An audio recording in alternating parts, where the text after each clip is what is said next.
Hello, storyteller. How are you? How we doing? We are another week older, another week wiser. I'm not so sure about that, but I'll take your word for it.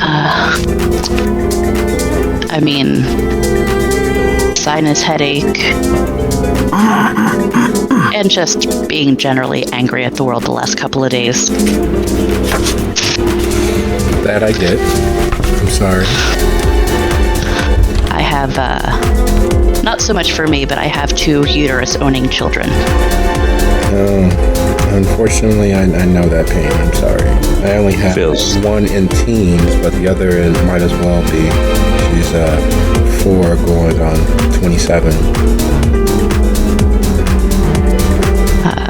One will be 23 this year, and the other one will be 17. Yeah, I don't envy you. I commend your strength.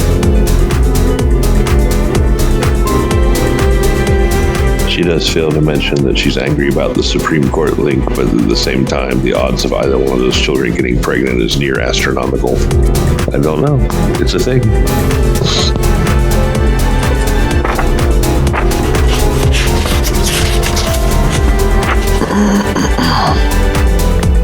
So, speaking of inappropriate subjects, I have, I was a little upset with myself for not being far more active, because in truth, I probably could be. But at the same token, I am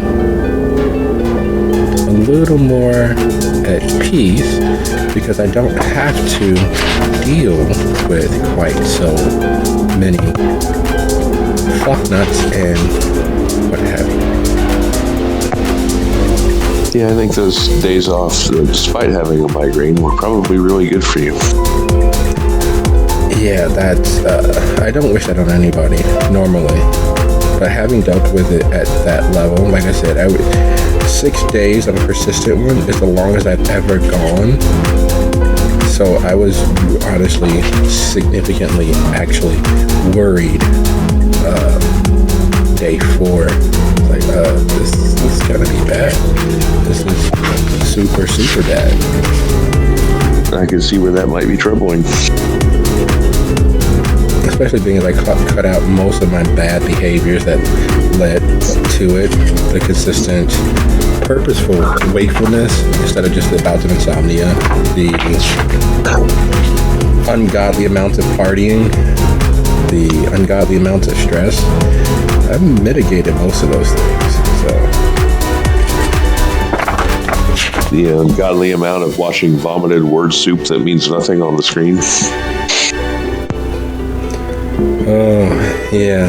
Well, I haven't completely gotten rid of that, but I am working on mitigating most of that.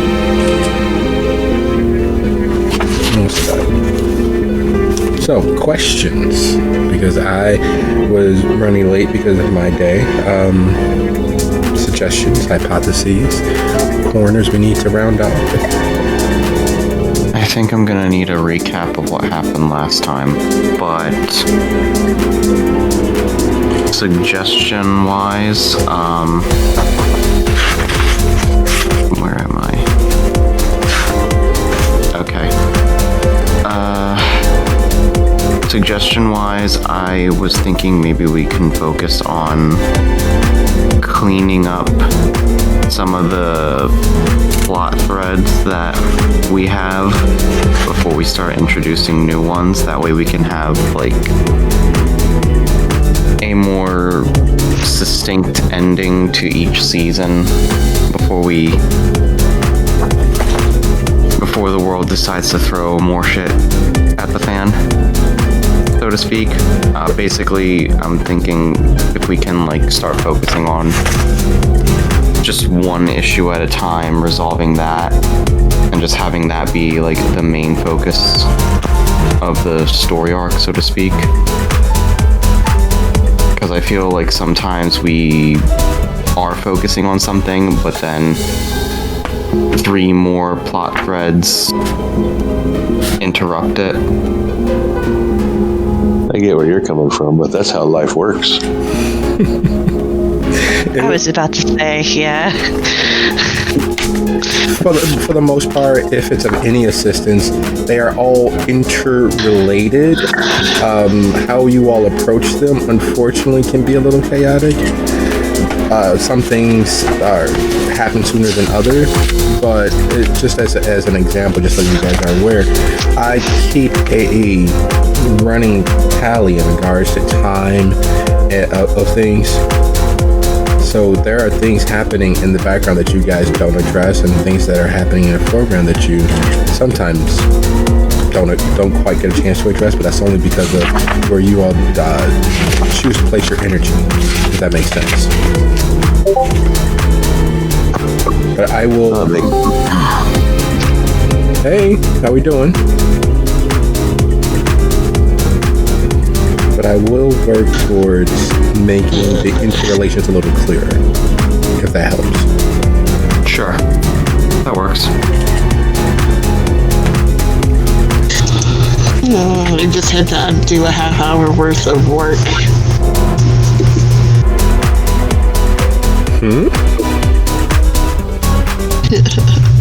I was drawing on the wrong layer.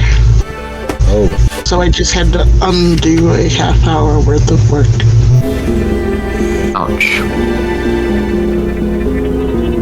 I'm sorry. I know that pain, unfortunately.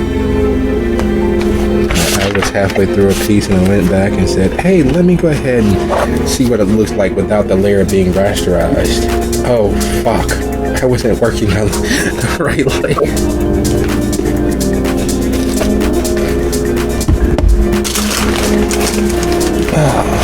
But, all in all, I am very happy that we are all here. We have survived our weeks. Oh, one other suggestion. Please don't anyone ever get drunk and play this game. Please. For my sanity. Okay, I'll put away my drinks. We deal with that every Saturday. One drunk D&D player was enough for me. This is Vampire, and it's our host, so I can't exactly say stop it. But yeah, he gets a little argumentative, shall we say. Yeah, about halfway through every session, he starts explaining his point over and over and over again, and to varying degrees of slurring his words so you can understand what his point is to begin with. It's pretty fun. Yeah. His wife is like, okay, we're doing this. And she tries to move on, and then he starts over, and it's just like, okay, this is the rest of the night. It's 11 o'clock. It's a good place to call it.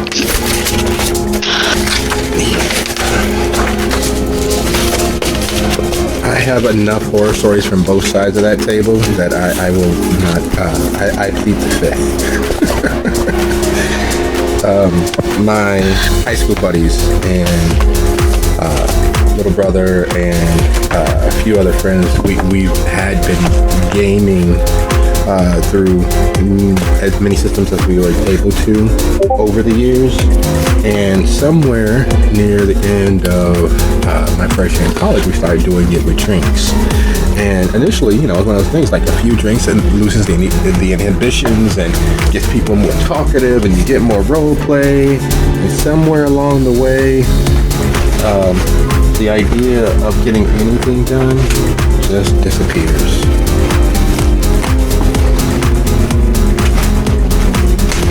But, it was a good time at the time, even with all the many failings, and there were quite a few. We were playing riffs, and we had just discovered the beautiful, enlivening taste of Dark and Stormies. So we made our way through roughly half a bottle of Dark and Stormies between the four of us, and things really did turn dark and stormy as my my former quarterback from high school decided to try to seduce a Splugorth. I don't know if you guys have the opportunity of playing Rift, Sword, and the Palladium system, but Splugorths are basically low-tier alien intelligences. So Cthulhu's older, dumber brother, basically. It was a mess. And sorry, I was looking for my lighter to get my incense going. We're doing Palo Verde and Dragon Blood, and I didn't get a refill on my drink in time. But when we last left our coterie, several things had come to the fore. Namely, the price they were willing to pay to reattain power that they didn't quite know how to use. At least most of them. There was the culmination of a very tense situation between Hestia and the corpse that houses Sylvia's intelligence that was formerly Alexa. There was the coming to grips with just how far-flung the damage from their activities reached because of what they'd done in Dalton. It had hamstrung the protections and energies at the Haven. There's also plans afoot of making a pact, if you will, of usefulness between Sophia, the coterie, and Felix, who is the strongest last remaining member of the Samdi in Dalton Township. More specifically, internally, all of the many small connections between the coterie are rearing their head. There's a lot to deal with and a lot to address. There's Sylvia's corpse, well, Alexa's corpse. There is Ignacio to deal with. There's the Castigliones to deal with. There's the still remaining Sword of Damocles hanging over the coterie's head because one misstep, one known misstep, would be prosecuted to the fullest extent. So moving forward and trying to be circumspect is a huge factor in their decision making. And most importantly for Lucio, his sisters are still being held by the Castigliones, meaning that they must have proof of death of Vivi, or whatever else the coterie decides. Having arrived back at the Haven, they were in the midst of a conversation, one that may not be as illuminating as it is believed. And without further ado, with all of that sitting before us, I'd like to say this is officially Soup City Sins, Season 14, Episode 4. Episode 5. 4 T's and 9 Mississippis. So picking up from conversations, it's still being the middle to late portion of this particular evening. What is it that the coterie will in fact do?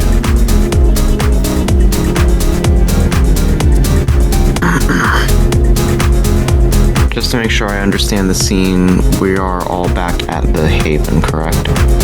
Yes. Yeah.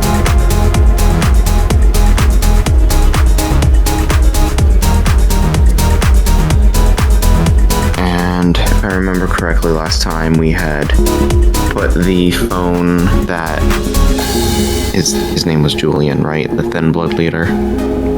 Yes. Yeah. Okay, we put that in the clean room, correct? Yes. Yes, you did.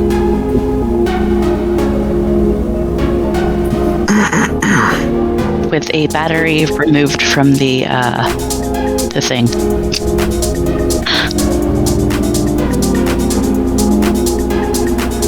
Yes, because Miriam has been watching spy movies.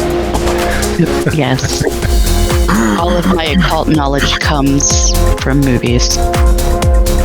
All of my investigation comes from movies.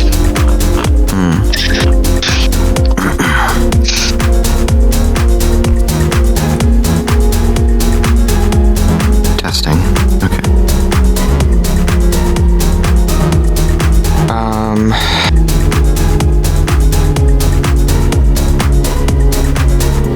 So, we have a dead body that's not actually dead. It's being possessed by one of our mortal enemies.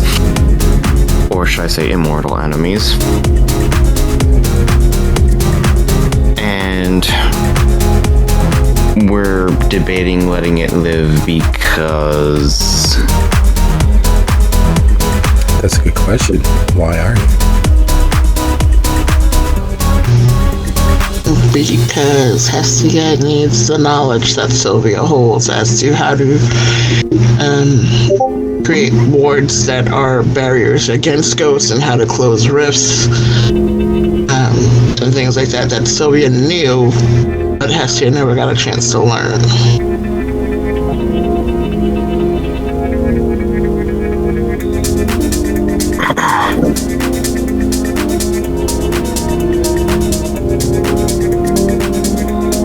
So speaking in character, Lucio says aloud, is there any way that you could learn that information from Sophia, or maybe someone else in the Hecata, now that we're friends with them? And Lucio makes an air quote gesture when he says friends. Hecata don't typically teach their rituals to non-Hecata. The Tremere are often, the same way. They don't teach their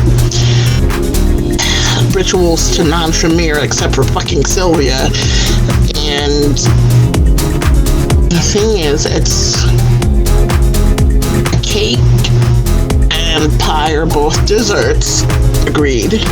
The cake is not a pie.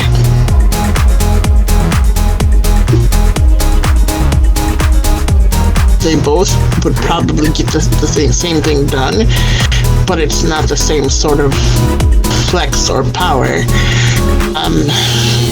Tremere magic is mostly blood-based.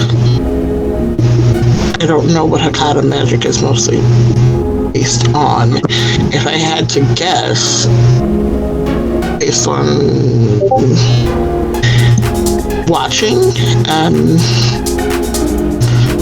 something akin to what you do? No, it is largely blood-based.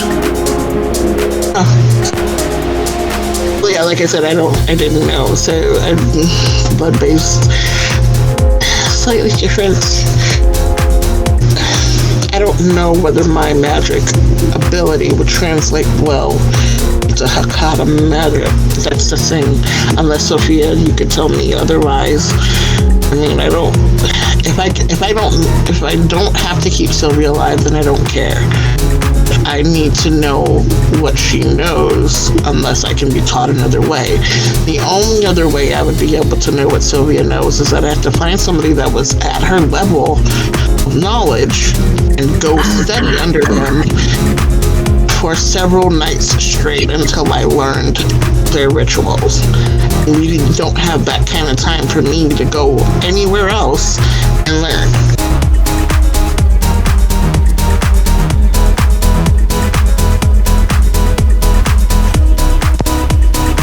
It is possible what do you want done exactly?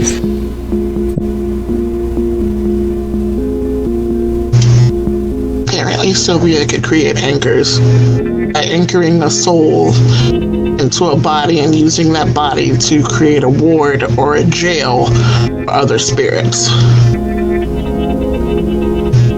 She was using our friend Whispers as an anchor to create a temple at that theater that they were at, and then something similar. You didn't hear this, but the Chantry house that was destroyed was also a jail, quote unquote, for spiritual energies that don't belong in this world or that can be potentially dangerous to the beings at large, and we were basically their wardens. And because of the anchor that was broken at the Chantry House, those things got released. And that was Sylvia's doing, not releasing them, mind you, but anchoring them, or maintaining the anchor. So she knew those things. I don't know those things. There's common knowledge in our purview how to bind the spirit to a thing, not so much a person. As far as keeping spirits out, I can keep spirits out of an area. Already the knowledge is known to me. As far as strengthening the veil, that is something I am also working on, but I do not have it mastered just yet.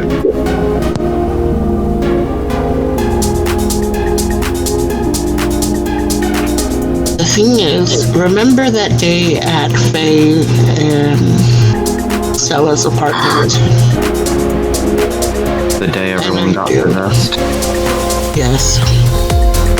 Yes. It was Hakata magic that caused all that. Yes. And Sylvia was sent to attempt to fix it. And before she could fix it, she got offed. I remember.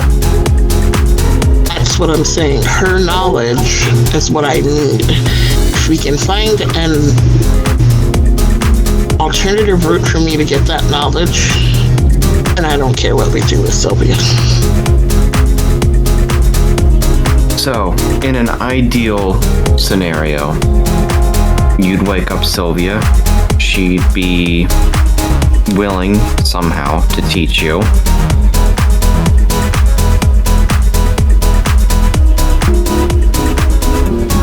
In a scenario, Sylvia would take the weaker body, not have full access to her magic, but still be able to teach me what I need to know.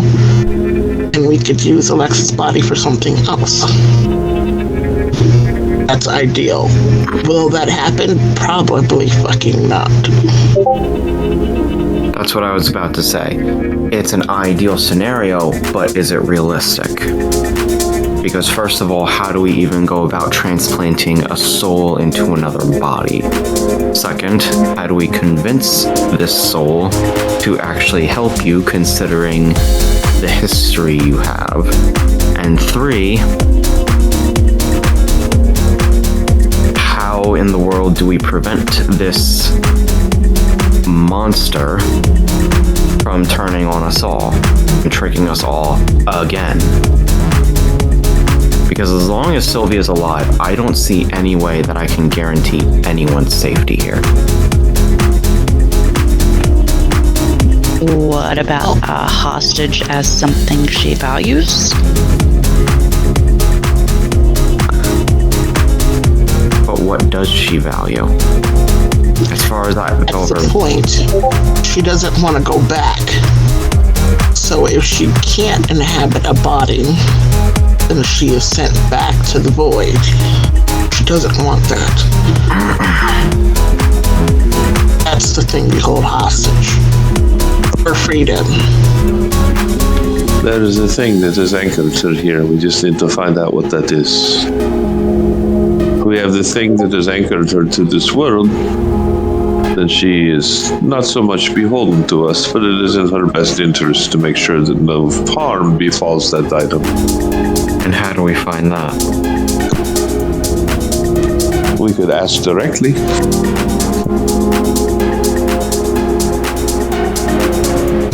I think it might be Alexa's body, but I don't know for sure.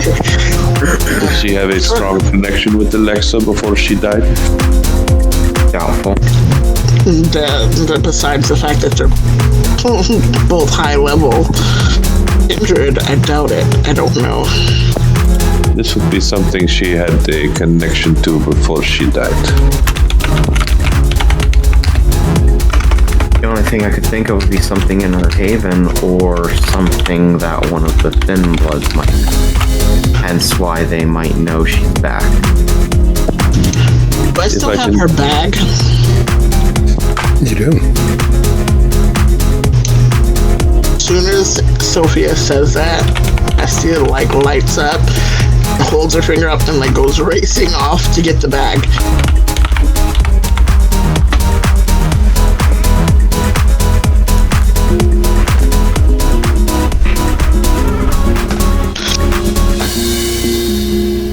She brings it back. It's full of Sylvia's magic working stuff, like the bowl and everything that she died with is in the bag. Hestia just hands it over to Sophia. Sophia will rub her hands together ominously and put the bag, empty the contents out, and she will look and see if there's anything here that might be something that she's connected to. There is a certain voyeuristic feeling that crawls over everyone present when the contents of Sylvia's bag clatters all over the table. Or do you empty it on the floor? It'll fit on the table. I'll do it on the table. I don't like to bend over anymore, and I have to. Excellent. So the sheer volume of small vials and bones and hair and ribbons and dice and blades of varying lengths and bowls, some wrapped in silk, others wrapped in rough-hewn cloth. There is an amalgamation of ash, just wrapped in small little wax paper temporary bags. There's several different types of ash, and you can tell because even as ash, they have a different scent to each one just through the wax paper of the bag. You can tell this one smells a little older, it's a little mustier. This one has a little earthiness to it. There's a moistness, even though it's completely dry, that sticks and clings to it. And this one smells lightly of cinnamon. And so there's all of these various small things. There's a claw or talon taken from some large raptor, or hopefully some large raptor. There's teeth, and there's a jar filled with fluid. Inside is an eye the size of a D4. There's all manner of small bits and bobs, and it's like unfurling someone's diary. It's written in code that you can't understand, but you are sure as you stand that you are looking at someone's intimate things without their knowledge or permission.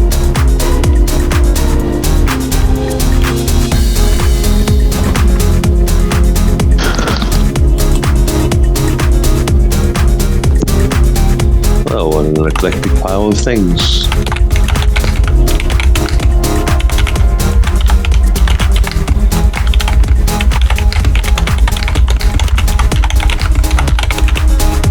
All right, so let me guess, you're going to be using finding the fetter? Yep. All right, give it a quick roll.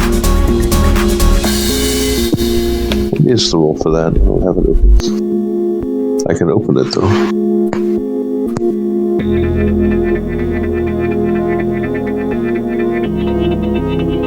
If the PDF cooperates, I can open it.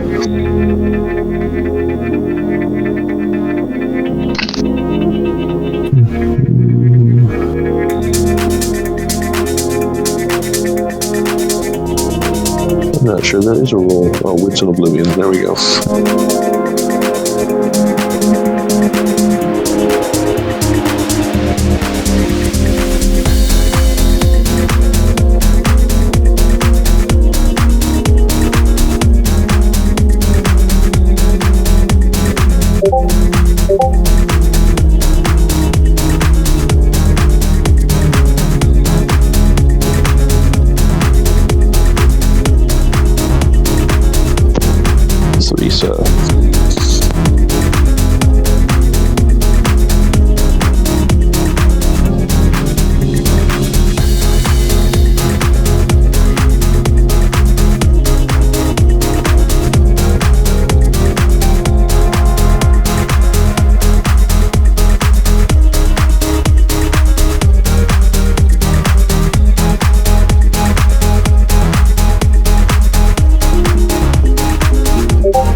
Did I disconnect? Oh, I'm just talking and no one heard me because I had independent mute on. Sorry about that. You're looking at the laboratory, portable laboratory and forensic playset for controlling spirit. Each of these items is connected with the deeper reaches of oblivion, the underworld, the things across the veil. There are levels to it, and these items are linked to the deeper beings and facets that exist there, granting the wielder of them, if they know the correct rituals, to have power over a different strata of spirits, specters, wraiths. Each of them have a different inherent level of status within the underworld. Each of these items has the ability with the correct ritual to dominate, control, or restrict their movement into this side of the veil. So each of them act as a fetter of a sort, but not to an individual or to a caste of the spirit world. Probably a lot of things that I know what that is. I'm assuming anyway. So she'll look it all over with a frown and then change her sight back to normal because that's wholly distracting to have that on. No, it is not here. It would be somewhere else. These are all important, but not important anchors.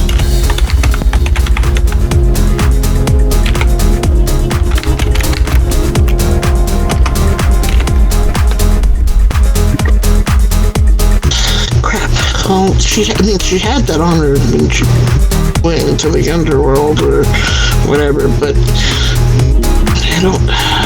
I don't know what else could be important to her. Or could be anything. Could be a picture, could be a watch, could be a person even. It is something that was important to her, something that was strong enough to keep her soul from crossing over to the next level.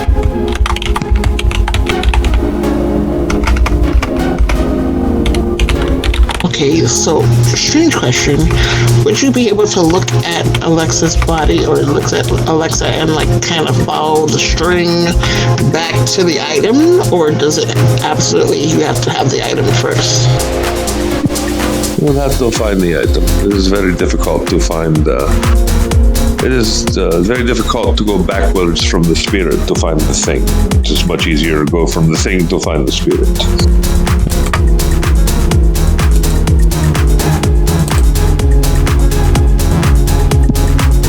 Though if it were something important to her, then most likely it is a thing that she had, not necessarily, it would not be somewhere else. It would have been in her possession. But even that is not necessarily absolutely true.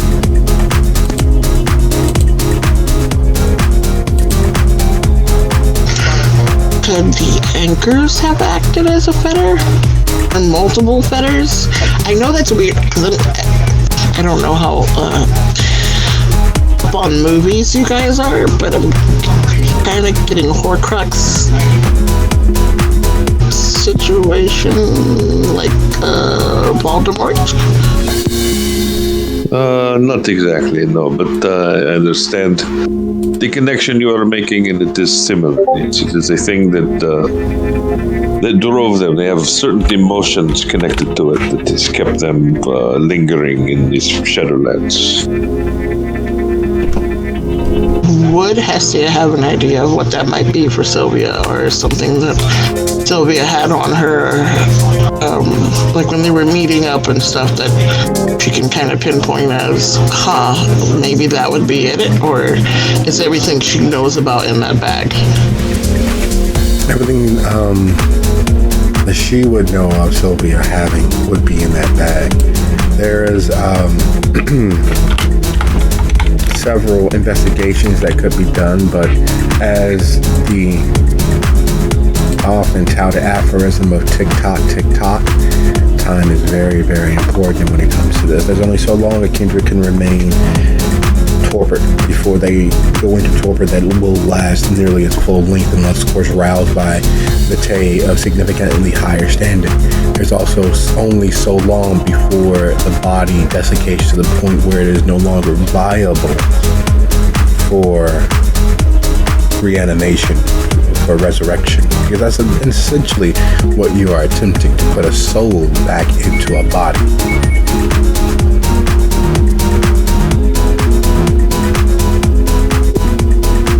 It could be one of these anchors. I do not know. She would have to be very, very attached to it. It would have to be very important to her, which it could be. As far as removing her from the body, I have a very heavy-handed way of doing that right now. If we were all protected and only left her one option, then we could hopefully control where she went, but there's no guarantee that she would get in either.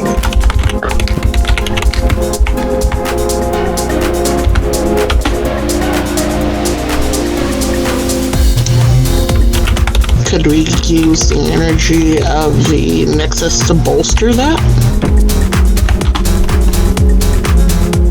Now that it's flowing back through? I think the way that I would have to do it without having one of her anchors is just like driving the peg into the hole with a sledgehammer.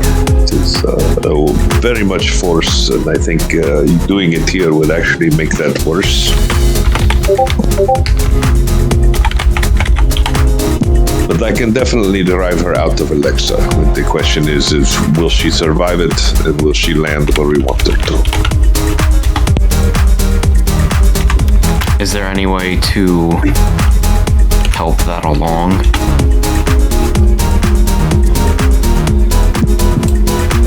Really, the only thing that I have is to leave her only one option to go to and hope that she goes to that option.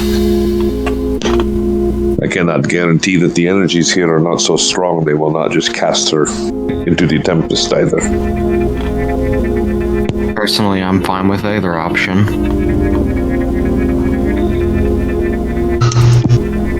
With the energy having returned to the Nexus, Storyteller has to be able to do like she did before, kind of very carefully peek over to the other side, or would that be probably a bad idea with the fact of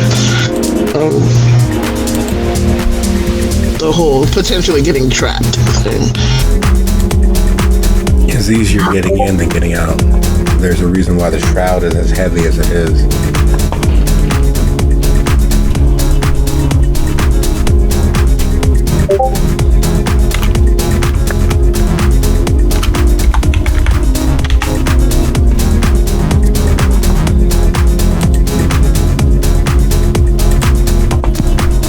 What is it up to you? What you want to do? If you just want her out of Alexa, I can do this, but I cannot guarantee what will happen to her when she was out.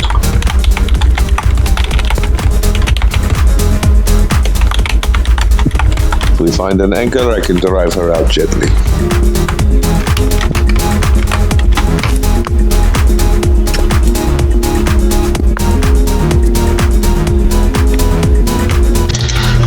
Really never thought I'd say this. I kind of wish we had Melinda right now. We could find things. Where the hell did she run off to? It's been weeks.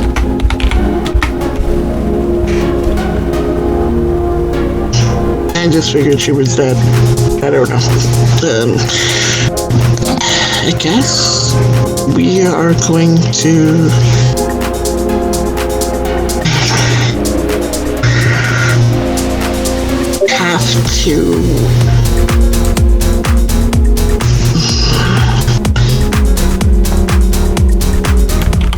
we're gonna have to rouse the body that Sylvia's in, but we should maybe secure it so that it can't get away and give her the option to move herself. And then if she doesn't, then I start the incinerator. My knowledge of blood sorcery is obviously extremely limited because I am not intermarry. But isn't arousing her going to make her dangerous? Is there a way we can secure her so she does not have access to her sorcery?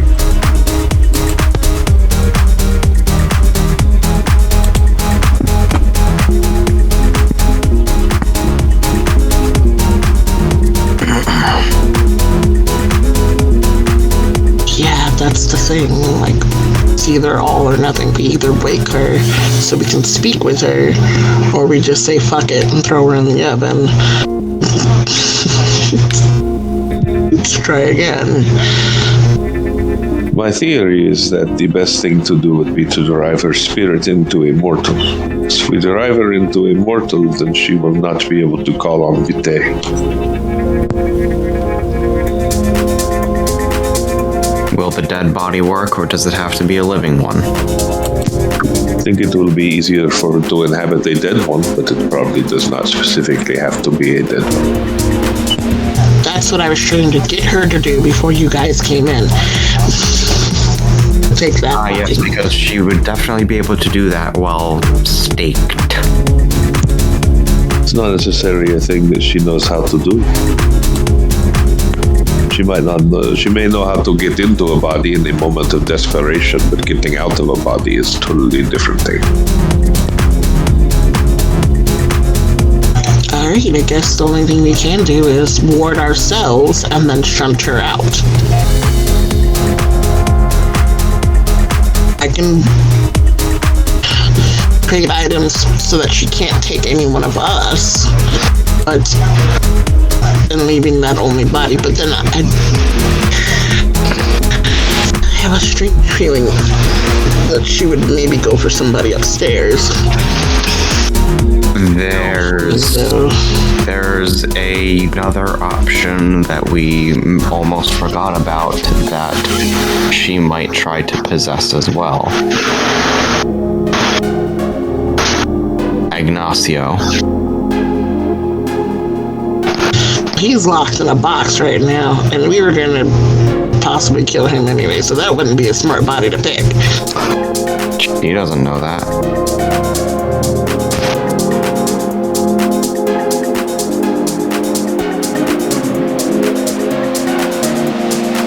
Well, sure she'd find out quick enough if we left him staked, but yeah.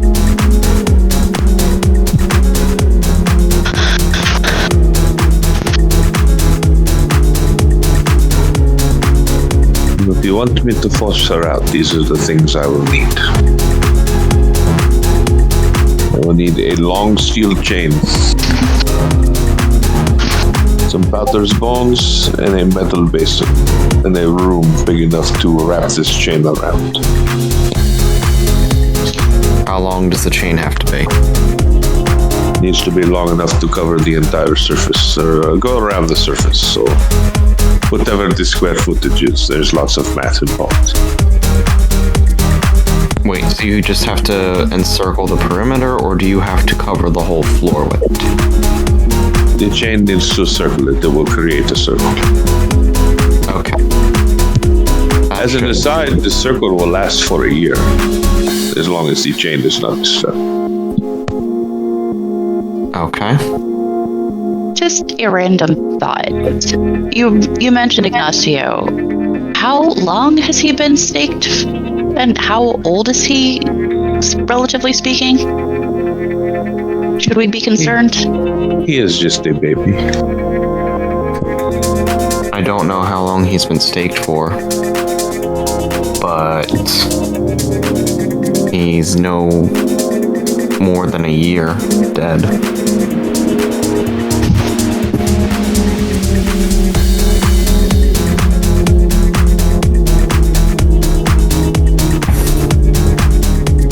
Okay, should we maybe check on him though? Just to be safe? Sure. Astia unlocks the drawer that Ignacio is in. What kind of bones did Sophia say she needed? Powdered.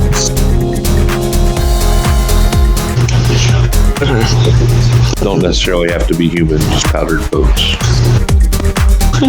No problem. Hestia looks at Lucio.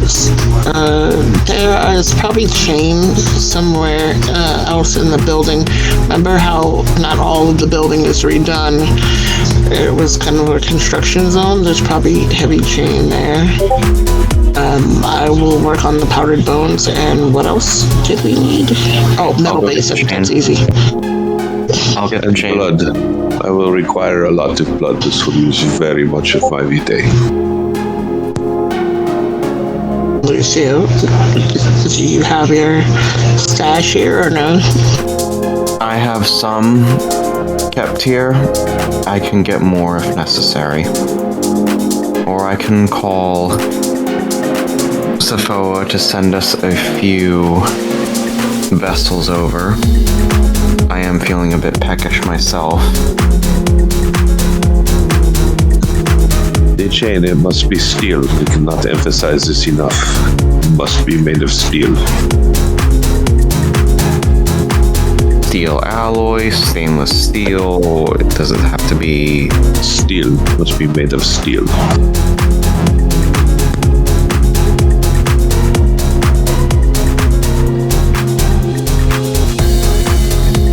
iron won't work? No. It must be made of steel.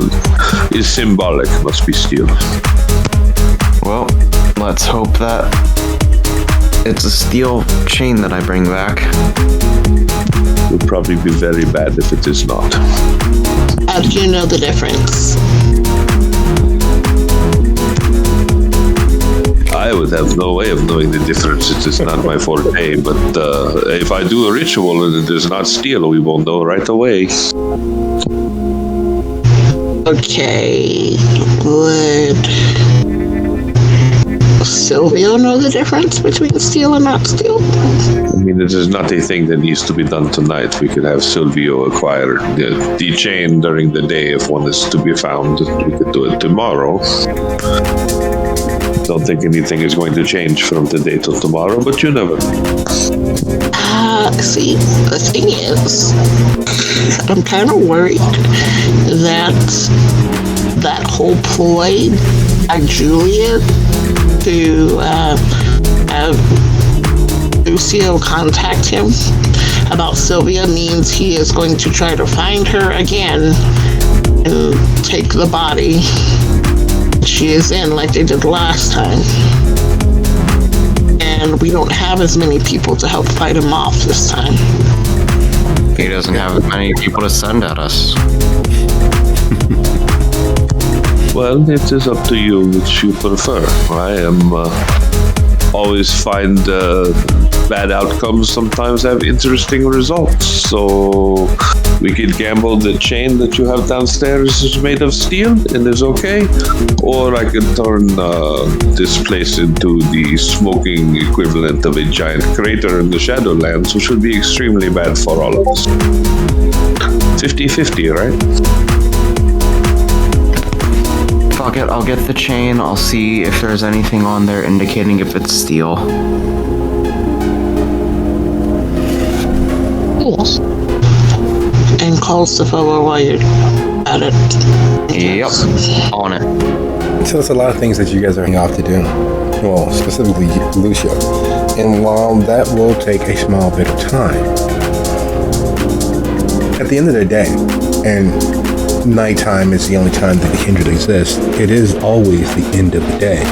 So brass tacks, a decision needs to be made, and the longer you stall it, as you've opened the door to make sure that Ignacio is still there, it's the first time looking on him since you all absconded with his body, which doesn't seem like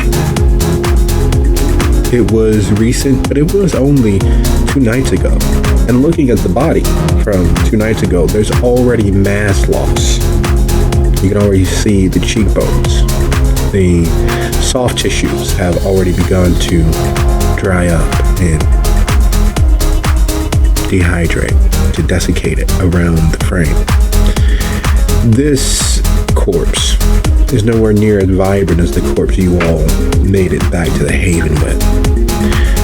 In the grand scheme of things, there is a measure of time that is allotted to each of us, and that does not stop simply because one has already died. It does not stop because one is already a kindred. In fact, time becomes more important because you, instead of just losing the 70 that most Abrahamic faithful believe is the score of a human life, you have the rest of forever with a little care and a little management as to what you involve yourself in, the promise of forever very much is yours.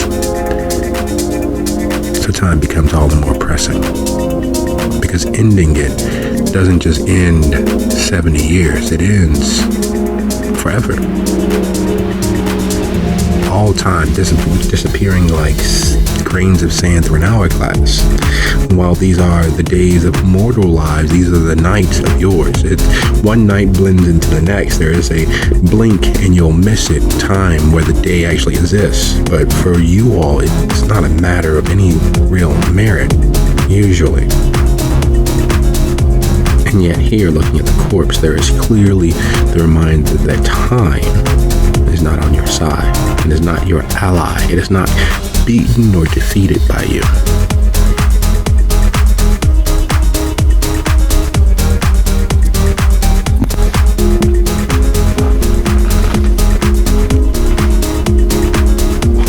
Aw. That doesn't look quite right. What is that?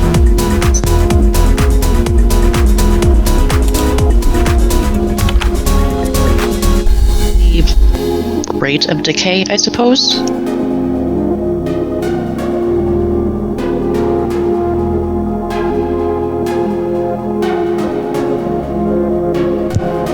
They may have done something extra to him.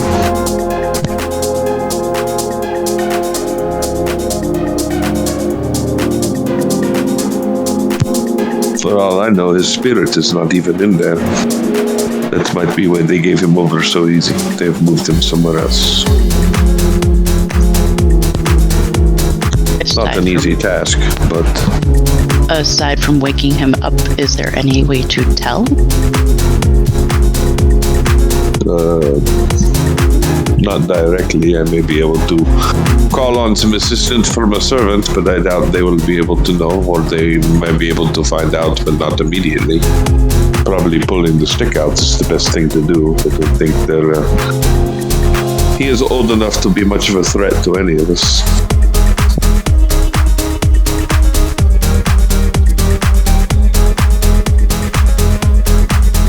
Continue on your way to handle your appointed rounds, Lucio, or do you take a peek?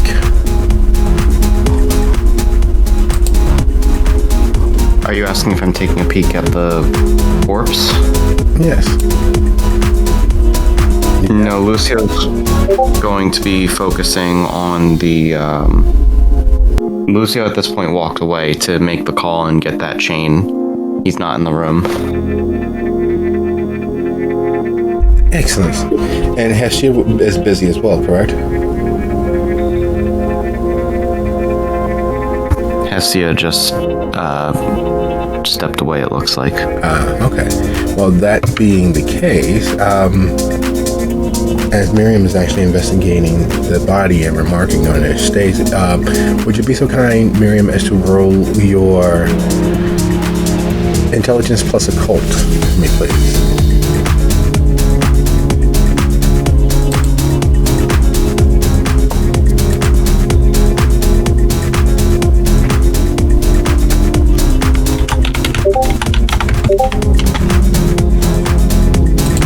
The dice just don't like me tonight.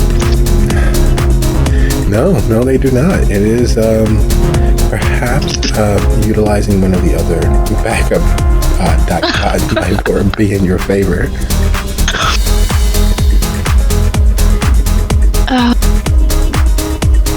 I don't even know what you have on here.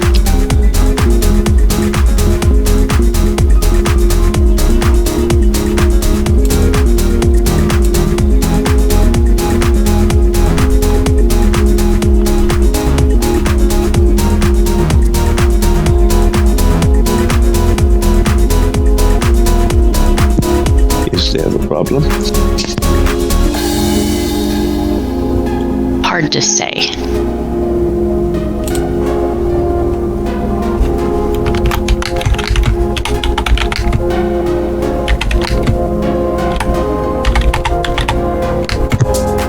I guess because I'm waiting for people to bring me things, and I'm going to need to get probably a drink before I start this anyway. I will take a look at the body. Okay, would you be so kind as to go ahead and roll your intelligence plus occult? I assume that my specialty in vampires will apply. Yes, it will.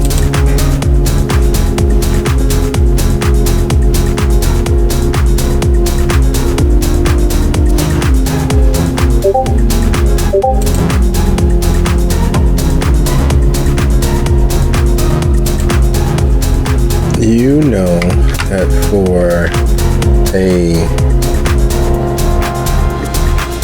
fledgling kindred, that in the state of torpor, being that average age, that's the maximum amount of time that the corpse you all inhabit can remain in stasis, i.e. in torpor, before it begins to sanguinate permanently.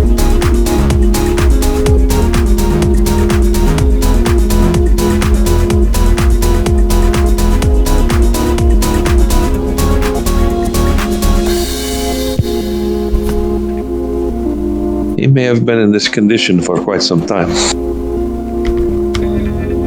Quite some time being relative. And to his age, it's been quite some time.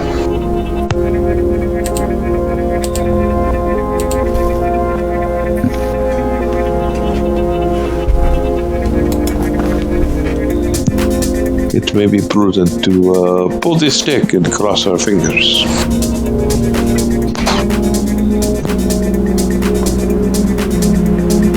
And while that conversation is happening, Lucia, would you be so kind as to go ahead and roll your charisma plus contacts and streetwise for me, please?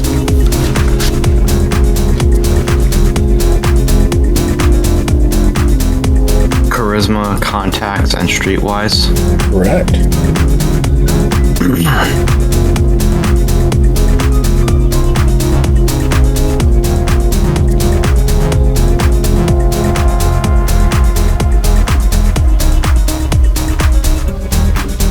In this specific case, would I be using my actual contacts dots, or would I be using like the dots I have in circulatory system? Your dots and contacts.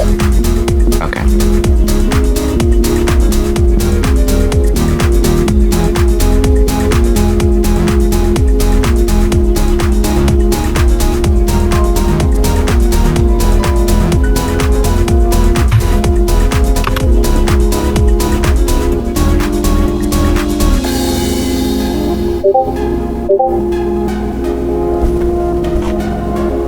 I think that's right.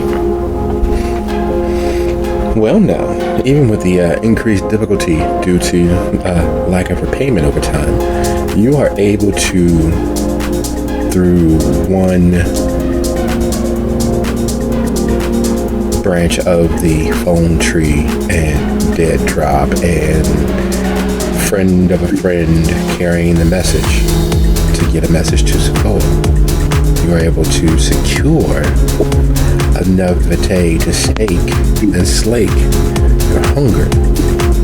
There is initially a problem with it being portable, but that has worked out in a trade that will come due later.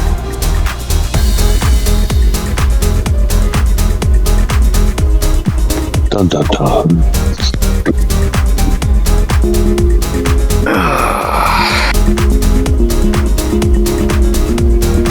2 hours at the outside,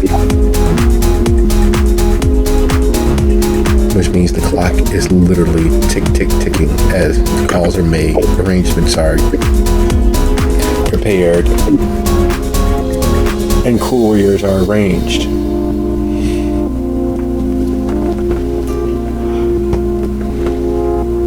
As far as finding a chain, well, therein lies the dilemma. There are chains, but steel chains are not as prevalent as they once were.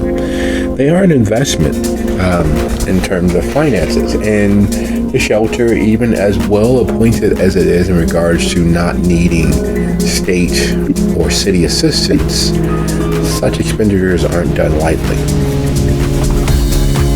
gotta stay somewhat solvent, even as the grants keep coming in, but knowing that the grants may come in and having them in the bank account to use are two different things. You do find several feet of chain, about 12 feet. It's heavy and bulky, but 12 feet of chain is still 12 feet of chain.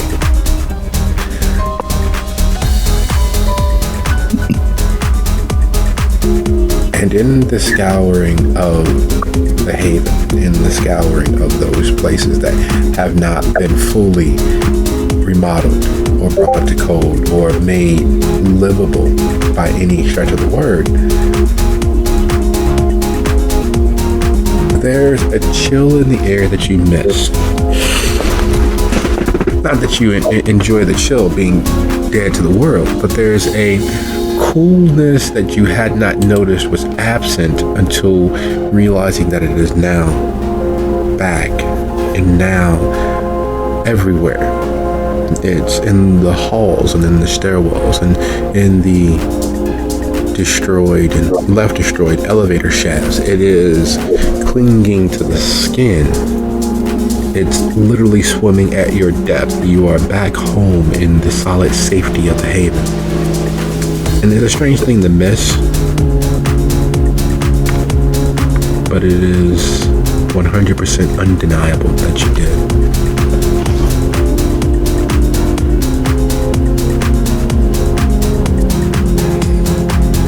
And all it took was murdering an innocent.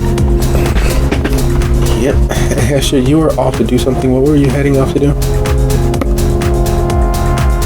She's getting bones, the powder, or finding powdered bones. So I'm pretty sure there were probably, one or two places that she could find them in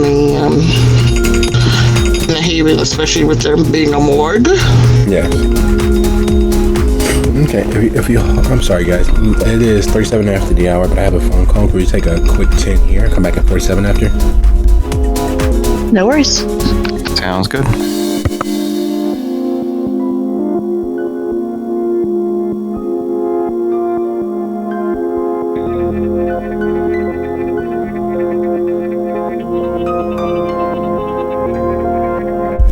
Sorry guys, it took a little bit long. I do apologize. Are we back? I'm here.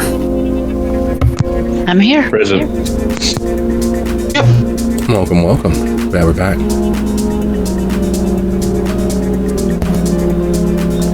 Alright, so when we left, there were conversations being had and moments being understood and soaking in the ambiance that is the Haven. While Lucio finds his center, finds his balance here at the Haven, and is immediately aware as to what that has had cost. Hessian finding bones, powdered remains. Doesn't find them in a morgue. There is some small portion of her that resurfaces of who she used to be, or what she used to be. Way back when, in the innocent days of yore. And so she's moving through, and she finds a piece of rebar with a hammer-sized chunk of concrete still attached.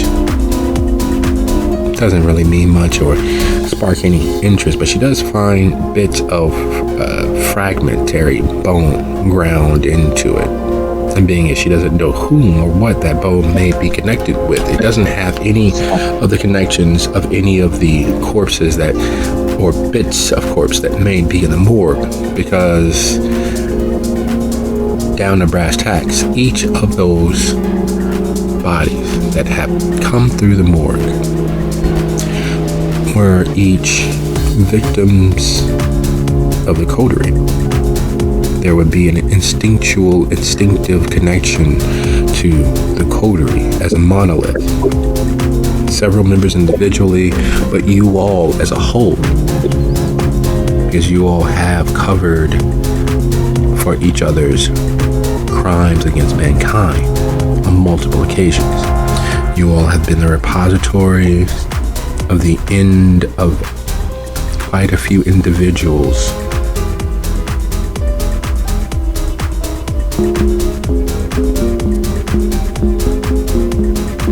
And finding that bit of bone, that cast off, unconnected to anyone, bit of bone, ground into dust, is a fortuitous turn of events.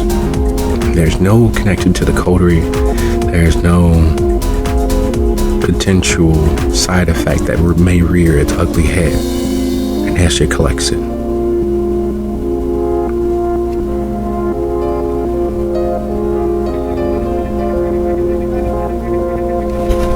While making your way back to the morgue, you and Lucio get there roughly around the same time.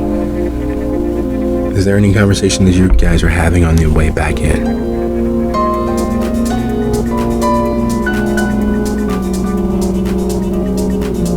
I really hope this works, because if it doesn't, you're not fucked, but I don't.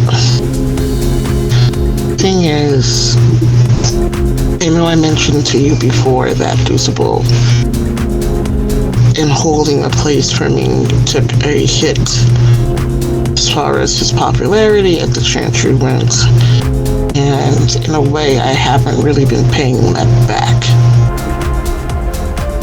I've been so caught up in doing hound things and keeping us ahead of the game that I haven't lived up to my Tremere duties.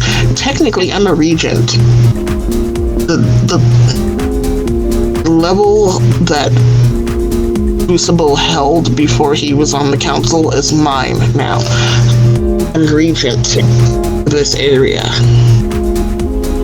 I should be involved in Tremere shit, but I'm not really, because I'm constantly worried about what's going on here. And then there's the fact that, again, I could have learned so much from Sylvia, but she brought this kind of on herself, I think, a little bit. I can't feel sorry for that. But at the same time, knowledge that only she had would be lost if we don't do the best we can. And then there's this whole Ignacio thing. I swear that feels like a trap. What are we gonna do with that? I mean, we can't leave him staked for much longer.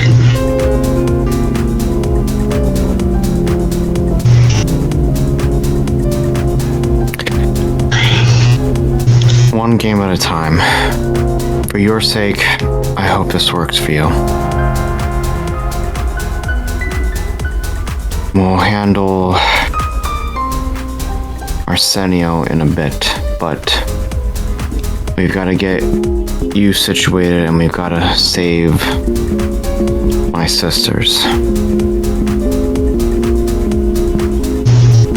I know I disappointed you with what I did. I don't think I don't know that.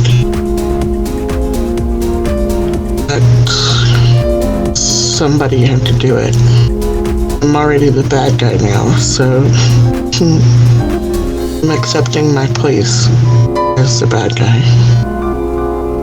As the one that gets their hands dirty. That was Simone's job before, and now he's not here to do it. And obviously it seems you don't have the stomach for it, so it's gonna have to be me.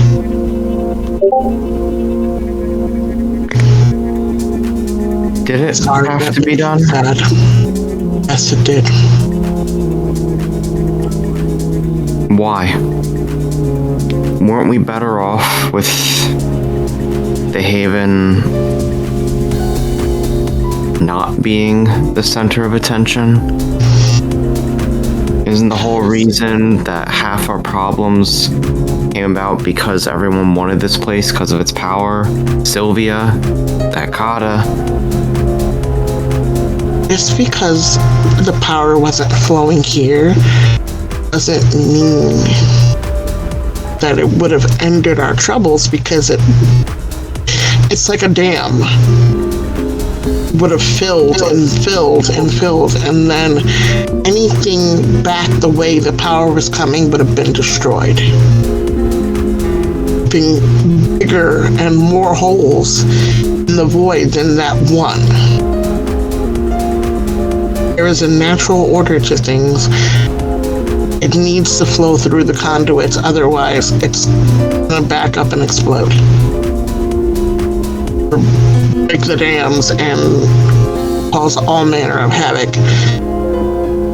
Even if we could have maybe diverted the power somewhere else and not make this a nexus anymore, it still needed to flow. That's all there was to it. I don't think that hurt my soul just a little bit to watch her just accept her death.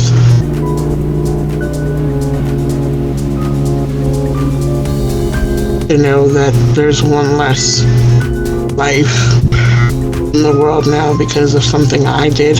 Well, actually 2 lives, because I did the thing in the first place that ruined it all, so... yeah.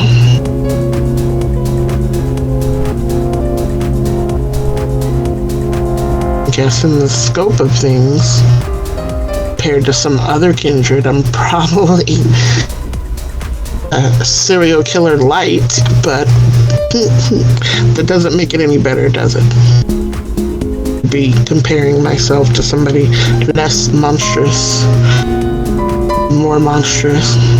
Oh, how many people have Courteous killed? I bet you don't want to know. You still like him, don't you? Still friends?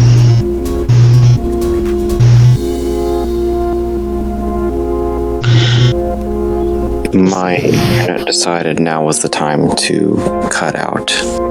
Did I miss anything? I mentioned Critias and like how many people have Critias killed. I bet you don't want to know that. But your guys are still friends. Gotcha. I guess, I don't know, maybe you expected more of me? I expected more of me, hell. Karen expected more of me, everybody expected more of me, but the thing is, I am little and powerful, and keeping all of this darkness in check is really, really, really hard when everything around me is telling me that if I just gave into it and just let it all go, I could do anything. Nobody could stop me.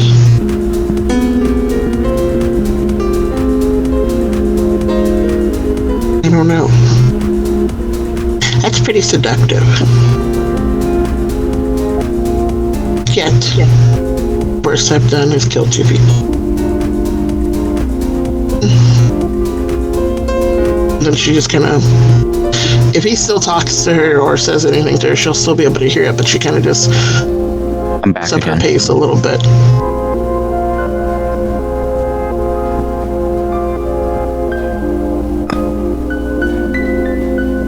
You told me once that one screw up isn't enough to make you fall. It's something that stuck with me for a while. I don't want this to be the thing that drags you down. I'll offer you my support wherever you need it. But just promise me that we won't become the monsters we're trying to fight.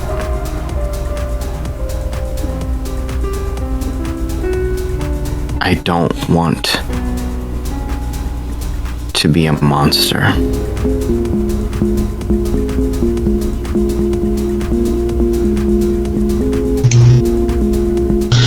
of anything about it. We can lie to ourselves and say we aren't. There are people out there that are hunting us just because we're not human. So what does that make us?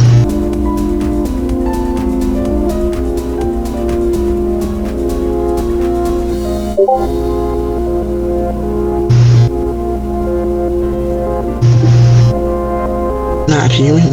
Humans are some of the biggest monsters, actually, but still, they're the monsters, according to them.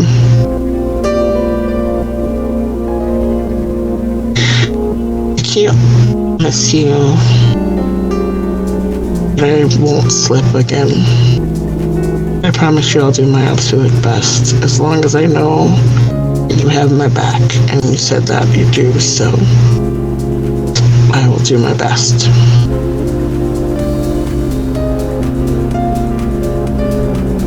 When we finally survive all this after our term of service and all the other shit is taken care of, we should take a vacation.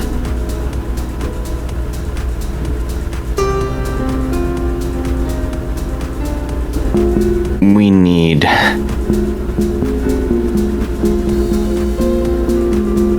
a break from all of this at some point. Because like you said, with what you were talking about with the dam, that stress will build up in us and eventually it's going to break at the wrong time.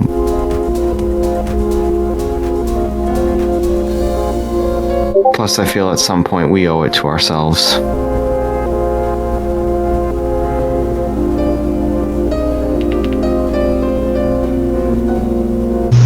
I see here's him. Looks back over her shoulder and is smirking, but she's going to keep what she's thinking to herself. And then, like, re-enter the room where everybody else is.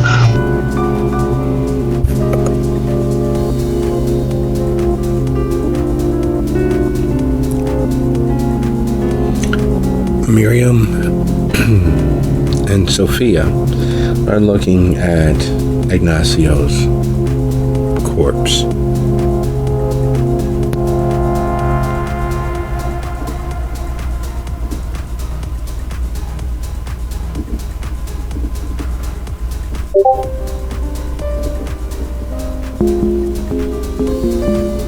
Did you find your things? She'll look back over her shoulder. Lucio holds up the chain. It's a very short chain. It's the best I could find on short notice.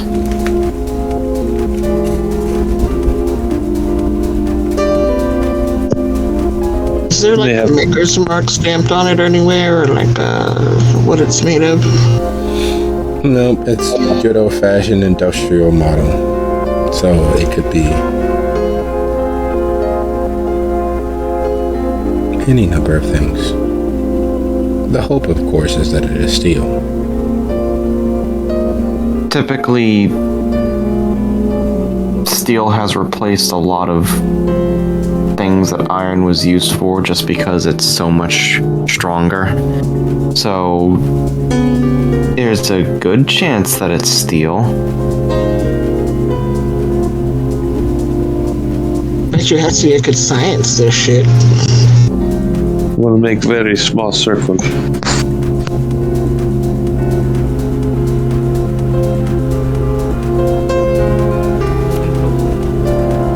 Looking at the desiccated, do you all look at the desiccated remains of Ignacio, or do you all just worry about the steel? Cassia's gonna take a peek and go, ooh. Yeah, that we was may what I have a was worried about. problem.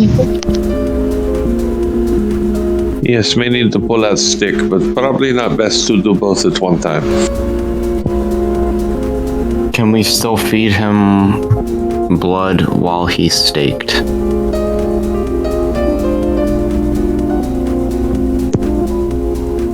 can smear blood on his face, but he is unable to drink it. He is immobilized. Can fill his mouth beforehand and then hope that he swallows instead of, sputters and spits when he wakes up. What if we massaged his throat? Like a dog, trying to get them to take it. Are you volunteering? No.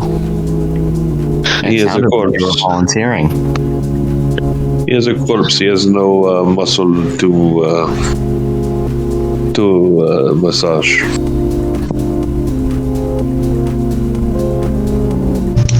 Despite the absolute gravity of the moment, Hestia stifles a giggle.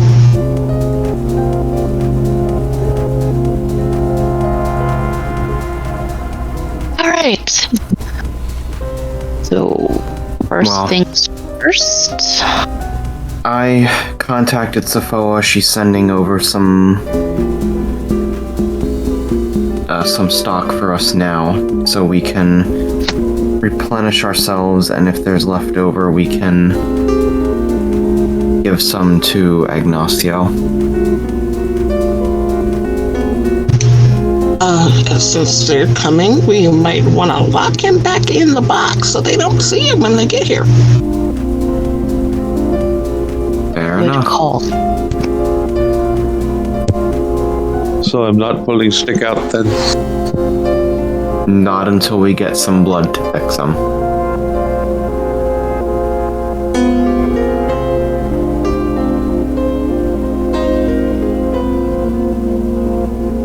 Wait, so if we pull the stake out now, but we just don't give him any blood just yet, would that be okay? Or do we absolutely have to give him blood if we pull the stake out? Look, the last time... Go ahead. He'll probably be very hungry unless he is in torpor. The last time that I woke up a torpid kindred was when we were rescuing Damien, and it nearly cost both me and Alex our lives. I don't want to make that mistake again. We put the blood in the mouth first, then we wake him up. The thing is, Damien's way older than Ignacio. Frenzied kindred is always dangerous, even when baby.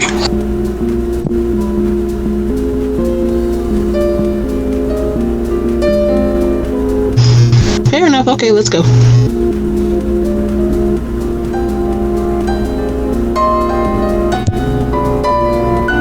Sophia will see how big of a circle she can make with this short-ass chain. Enough for a person to stand in. Maybe two, if very close. This is problem. Cannot all fit in here.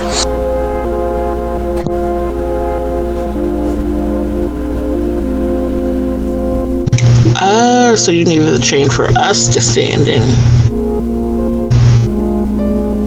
If we are inside circle, she cannot choose one of us to possess. Well, I mean, she can, but that will be very bad for her.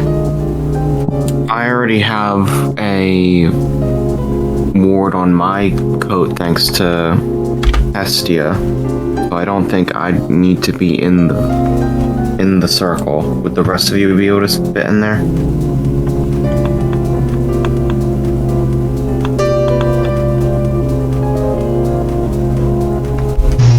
Probably don't take up much space, but I think I should be, because if she tries to take me over, it's gonna go really, really bad if she does.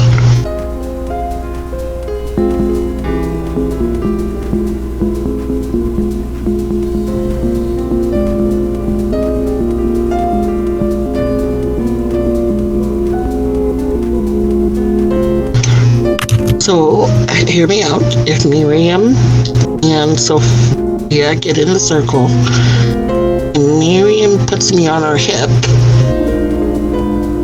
I'll be in the circle, but not needing to stand in the circle. I will also need a room to maneuver to draw scissors.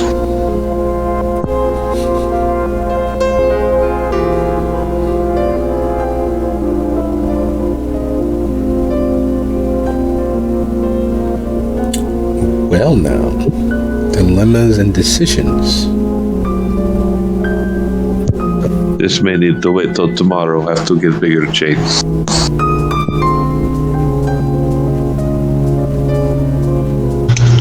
Okay, well, since we're not doing this thing, maybe we should we wake doing the other? Ignacia. Yes.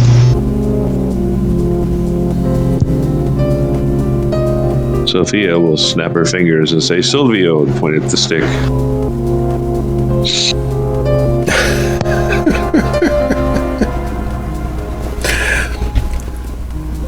There's a corked brow and sure thing. And he moves towards the stake. I will move in the opposite direction.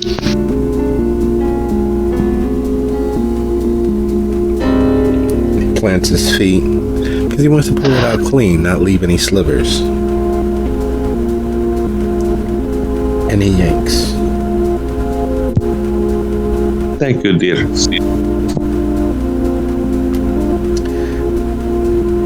There's a held breath for those of you who have experienced the unstaking of a torpid kindred. There's a clear understanding that you are giving the opportunity for a being that has no compunctions nor care about you. Release. And in the doing,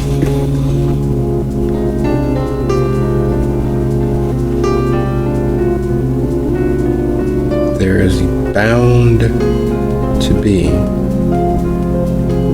a significant amount of potential fallout. And when the stakes tears free,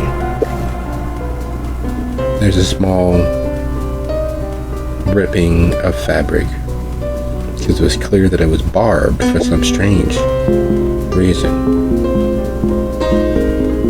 And instead of the corpse lunging, hissing, immediately resuscitating, there's no proof of it, but you're sure that in that moment you heard an exhalation,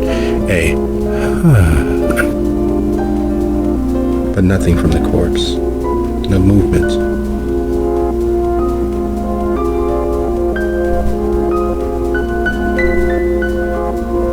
Well, that was anticlimactic.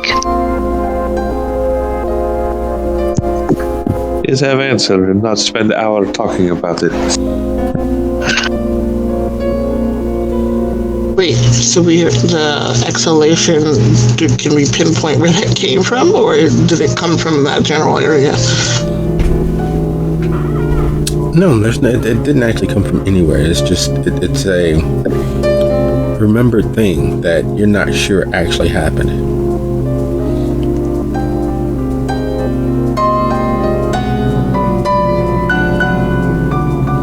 We may have just been handed a dead body.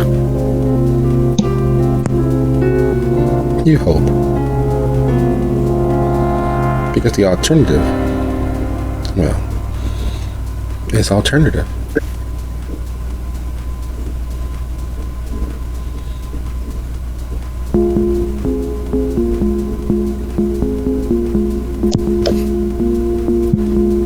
So do we want to wake him up, or we wait, or try to wake him up? Maybe he won't wake, maybe he's dead, I don't know. We can try.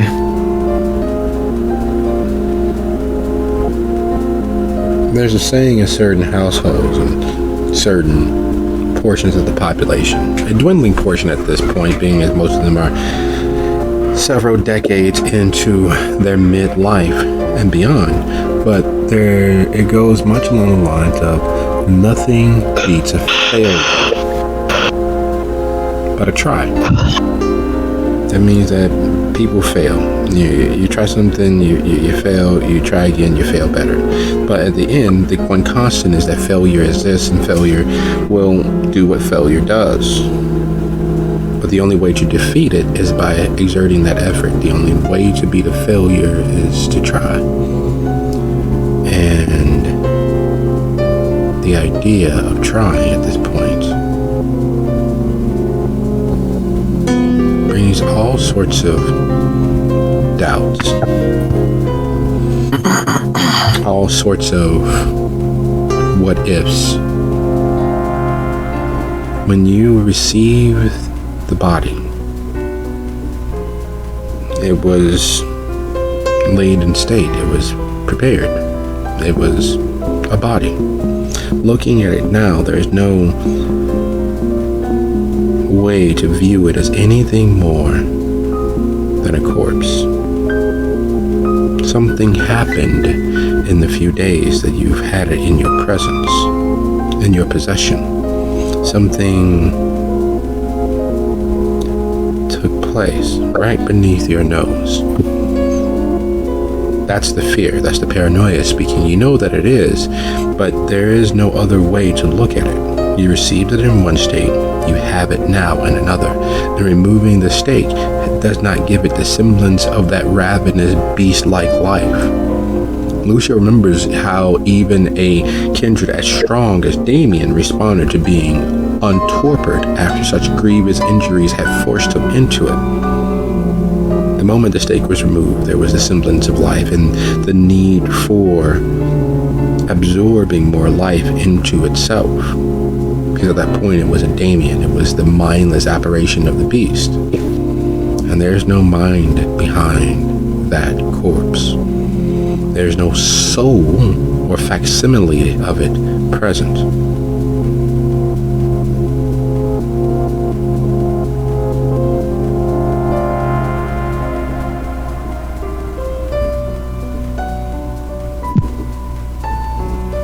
They may not be in there. Maybe they have removed his soul.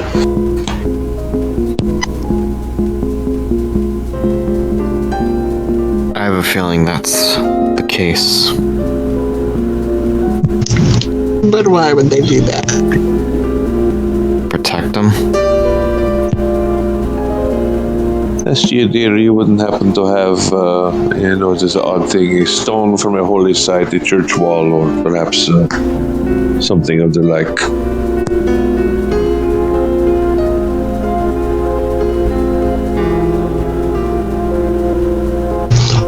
Would she? Probably not, but I don't know. I never know with her. Basically, they need like a holy item. A stone from a holy place.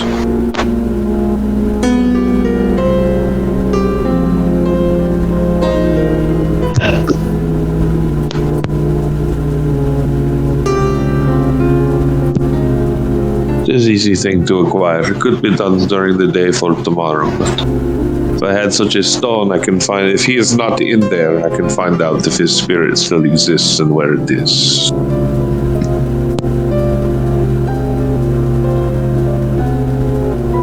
I mean, there's that giant church down the street.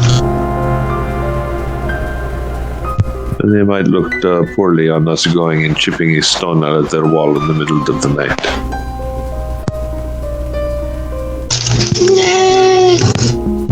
And as I have it on personal knowledge that the church itself is run by a giant asshole, I think doubly so.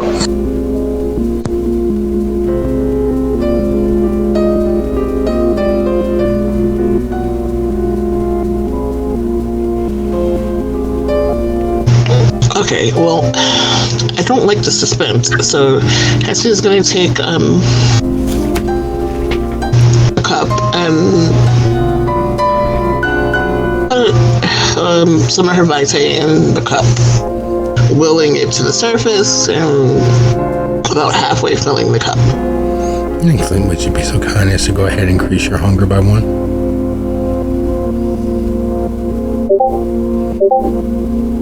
And where does that place you? Was it an automatic increase in my hunger by 1, or yes. Did me? Okay, well, that would make me 2.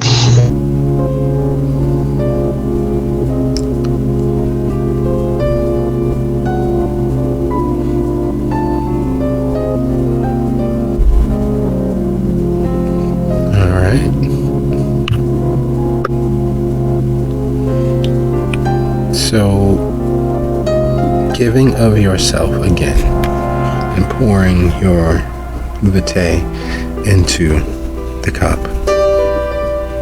The scent of it fills the room, and you move closer to the corpse that was Ignacio, Lucio's first childer, created through your action and inaction, created through and offered as proxy, ransom to you all. A day sooner in releasing him and he wouldn't have been dead, at least not by your hand. A day sooner and he could have potentially made it back to his mother in time to keep her from being killed as well. A day sooner. Trust is fleeting, and because of your lack of trust and your trust in nothing but the most negative aspect of that child, that's what he was, a man-child, used to power, used to bullying people, had grown into a spoiled brat of a man.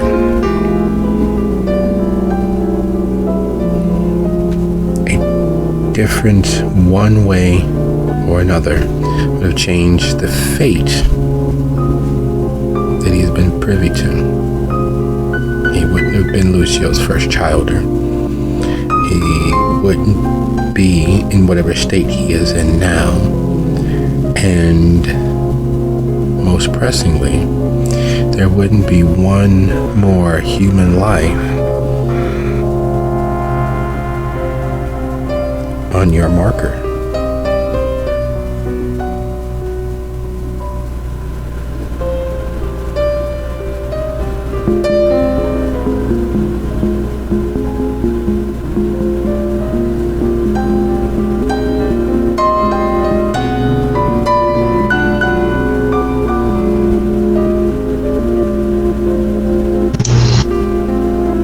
So the blood doesn't work, or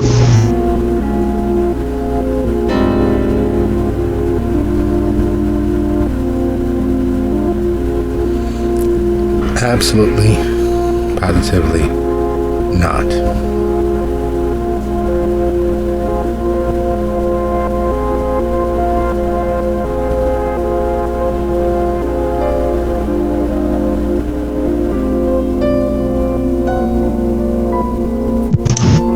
well, that answers that.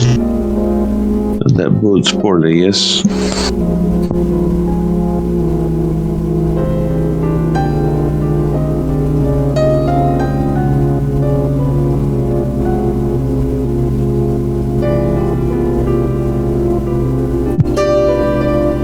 All right, so long seal change done from churchyard.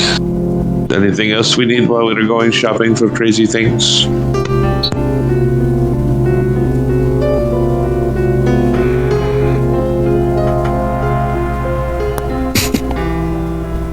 I'm good.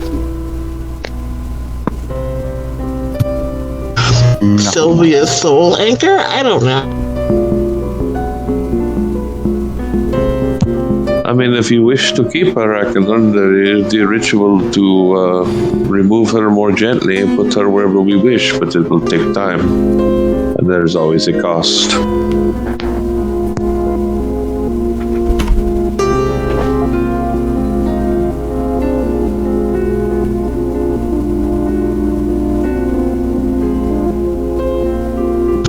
Okay, so now we wanted to wake him up. That's not working. We're gonna handle that. And she's motioning behind her towards Sylvia. That's not working. So what the hell else do we do?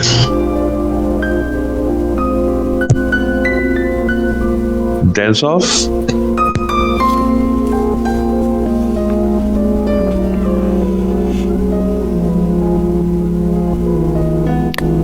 Why would they give us an empty husk?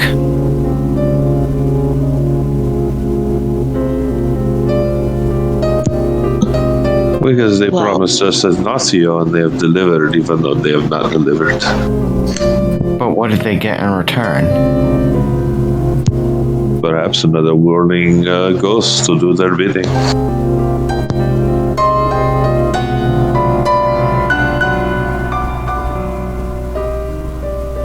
Said you can find out Or where he might be. If he is a ghost, yes, find out where he is. The fact that if anybody had found us with him on our way back, how do you explain that? He's known. I'm pretty sure he's known. He's Dom's son. Even when he was a human, he was known. We have his body in the back of our car. The cops would be looking at it the other day. Part of it, probably the most of it was that it would complicate matters for me had I have been found with him.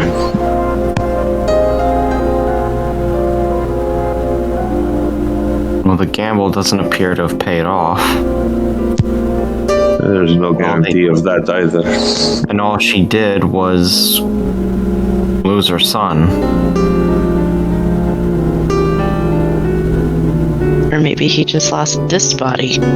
Aren't we trying to put his spirit in a different body right now?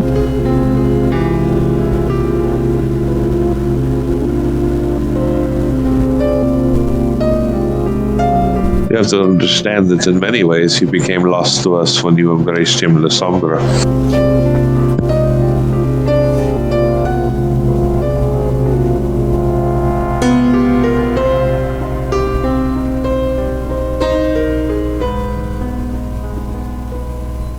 I'm at a loss as to what to do right now.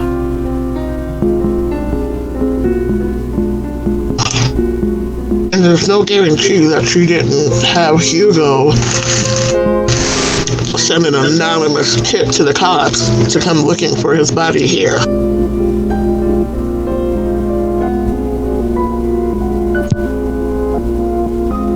My suspicion, and I could be wrong, is this was less about you and them and more about me and them.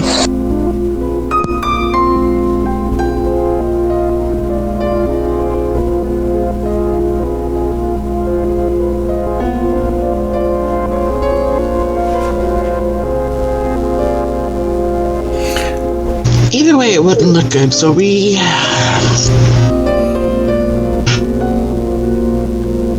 don't know if we should leave his body here.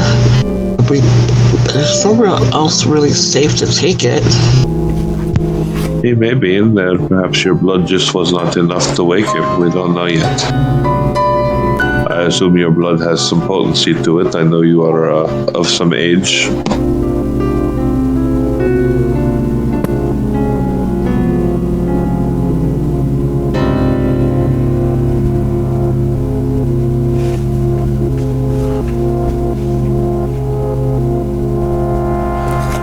In the moment of silence that develops in the consideration of 100,000 different potentialities, the when, the why, the how, what is the end game, all sit there for the coterie to discern and decide. You're literally making a decision based on what little information you have, and what little information you have is in fact quite small. It is only that corpse sitting there. There's only the corpse of Alexa sitting there, housing a soul that is not her own. And there is only the corpse of your sacrificial lamb, sans fingers, sitting just there. There's a 12-foot length of chain. There is the mobile laboratory of Sylvia at your disposal, as well as the ground pieces of bone dust that Hestia brought along with the other accoutrements. And as if they are wired in sequence, from Miriam to Hestia to Lucio to Silvio to Sophia, certain dominoes began lining up. You did receive Ignacio. Alexa did not begin hunting the Bahari until after Sylvia's death. Miriam didn't lose her patron until Sylvia's death. Urzuli, as well connected politically as she had been, clearly had other resources that were not easily discernible that someone had.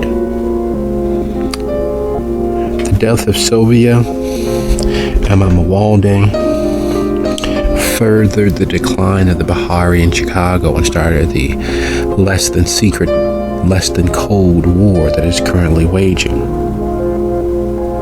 In that, the enemies of all, one side or the other, conspired with their many, many actions and many, many activities. And one of the things that stands out now is that the Hecata, as a whole and individually, are free operators so long as they don't directly impact or importune the Camarillah's actions. They can help, as Sophia is in fact proof of now, as the shadow to the shelter.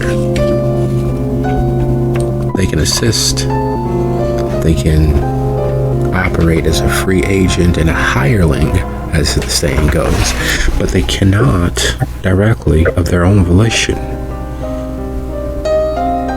And now you have Ignacio's corpse, you have Sylvia's spirit, you have Alexa's corpse, and the shelter has been returned to its status as if nothing happened.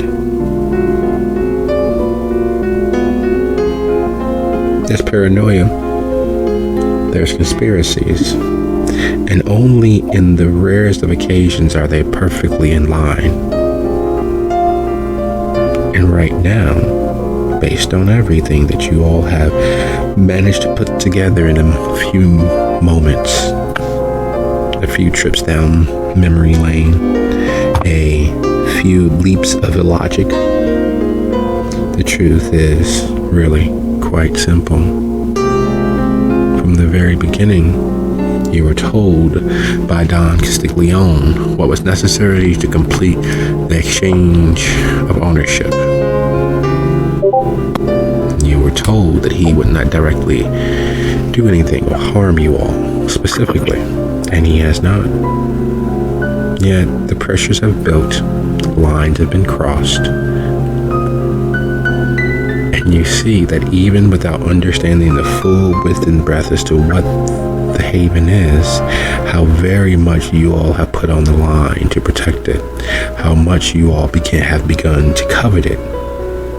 And you're sitting here with this Princess Scourge, the former co-regent and second in command of the Tremere of Chicago, and the heir apparent to the Castiglione and Torrey family.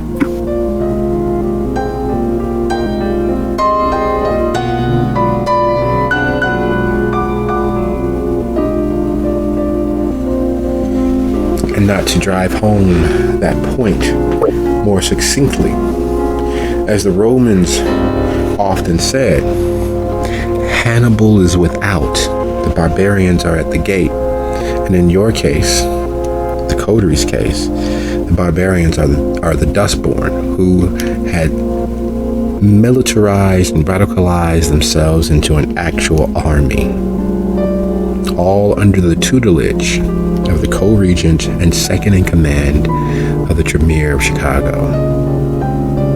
The same Dustborn that within 50 feet know where you all are located. The same Dustborn that somehow maintain contact with Sylvia on the other side and know that she is back amongst the land of the living. The Dustborn who have been absent from Chicago, being pushed, poked, prodded, and co-opted by Don Castiglione. The same Dustborn being fought over between Forcipulis and Don Castiglione. The same Dustborn that have been amassing in the south suburbs in great and wondrous numbers. And you are sitting here with 3 pieces of a puzzle designed to keep you busy long enough to stay in one place long enough to be acted upon.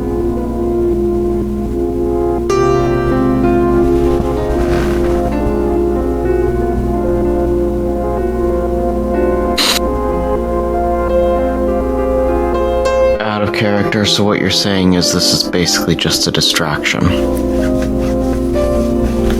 Yes. Fuck. Because while you're distracted trying to figure out the when, the what, the why, where are the corpses?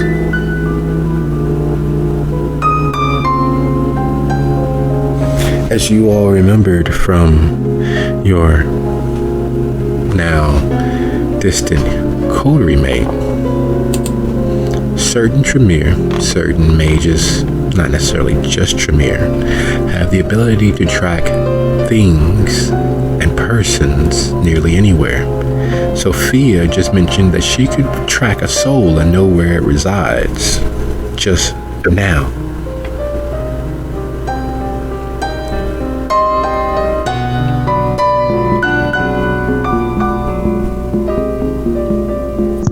And it's not even hard.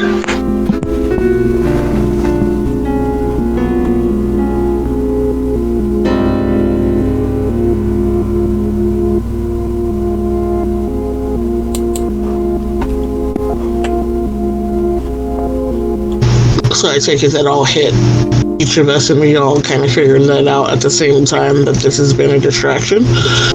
Correct.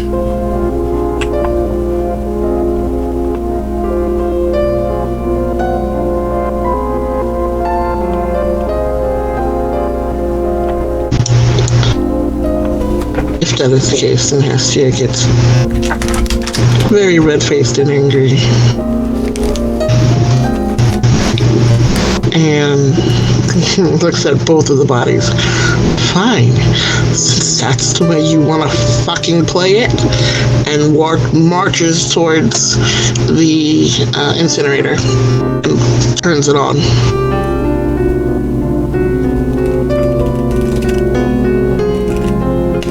It's an older model. It's a well-used older model. It's going to take about 25-30 minutes to get to cremation level heat. But as it fires up, the burner's firing in sequence as it purges and begins the ramp-up cycle. You all hear that noise,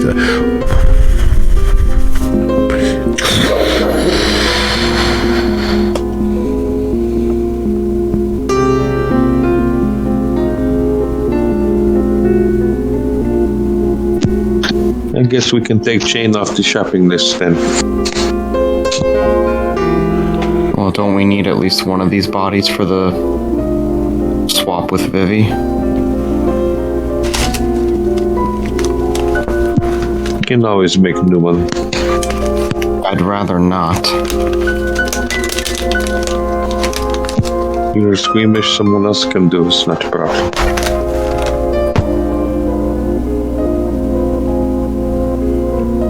I think we've had enough death for one day.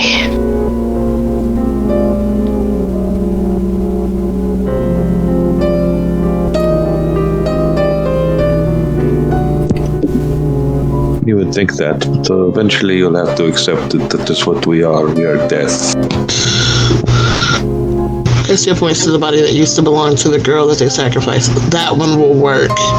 This one is problems. And starts wheeling the body on the gurney towards the fucking incinerator. Which one? Alexa's. Oh, okay.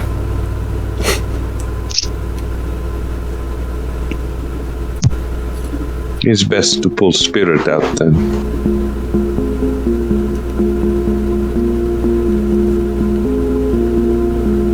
You still want to do that? Do you want to leave it in when you turn over body?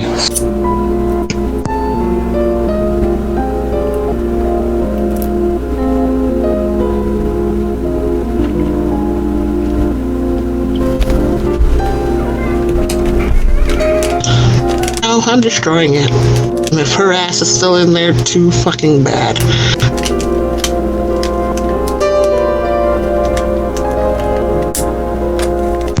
You're destroying body? I thought we were going to change the face and give to Wolsik. No, that one, the girl. She can be face changed. Alexa's body has to go. That one is not kindred.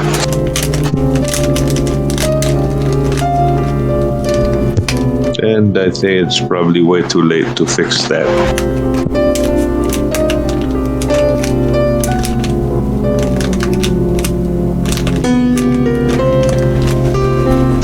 I just wanted proof that we killed her. They don't need to have the body, I don't think.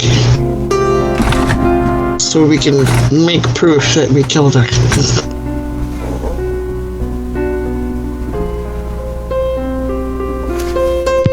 And bring ashes to prove that. Or a head. Yeah.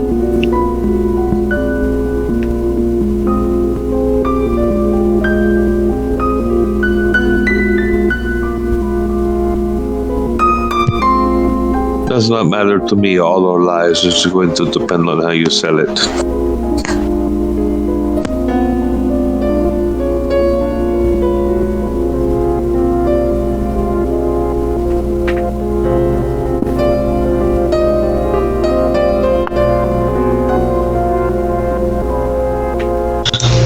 This is gonna kill me to lose this knowledge again, but I don't like what I'm figuring out right now. I don't like the fact that they can track her here, or that they're probably coming to try to get her ass back, and that they've been talking to her, so she has to go. And then we can't be caught with Alexa's body, because obviously that's a fucking problem.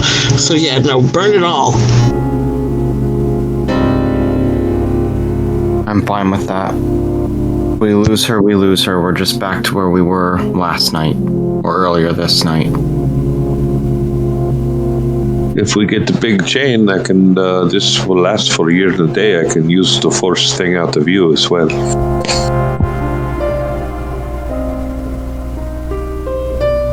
Duly noted. I will be looking into getting a bigger chain anyway. I want to warn you, it might be a little painful. I'll tough it out. Fair enough. My spirit is ripped from you. Hurts a little bit. Now, we did say if the body takes, a body of Alexa takes any more damage, then it would be a bad thing. Yes, I pretty sufficiently battered it with a car. Well, since we're not trying to save it anymore, Estia start attempting to pull it apart.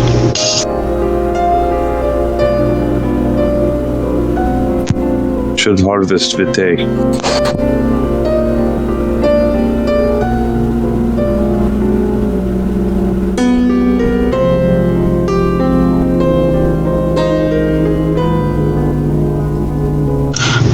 Would Alexa have had Vitae inside of her? Yep. I don't know. Yep. Okay, so we're punching holes, harvesting Vitae, starting to dismember.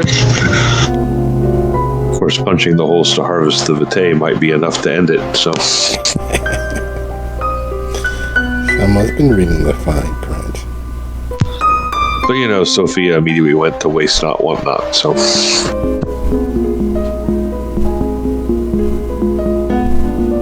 So yeah, I guess we're gonna put a beaker or something on the ground near the gurney and drop the hand off the side, but then open up the rest over the beaker.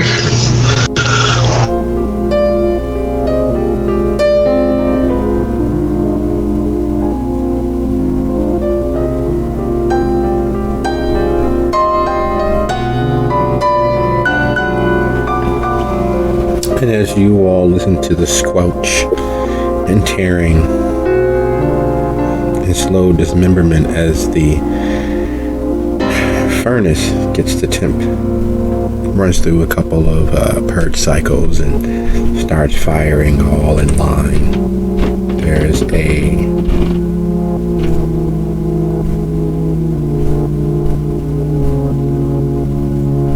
moment, as all of the details have made themselves known, and there's only several ways to get to 1 + 1 equaling 2.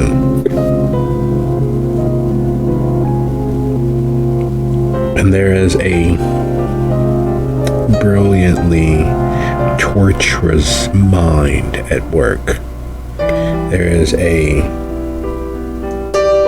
patience and a sure sadism at work.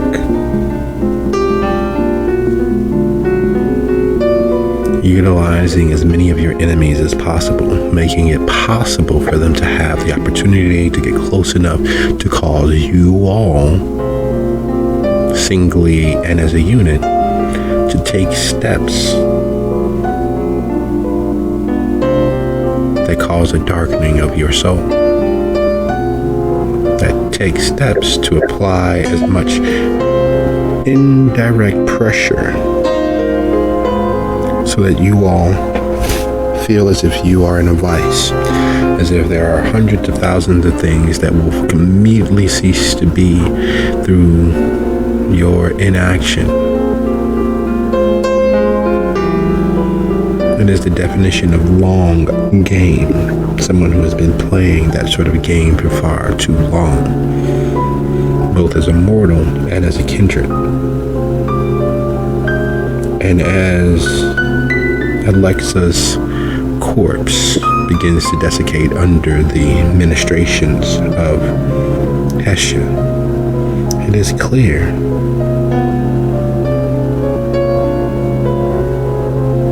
that sometimes the only way to win a game is to not play.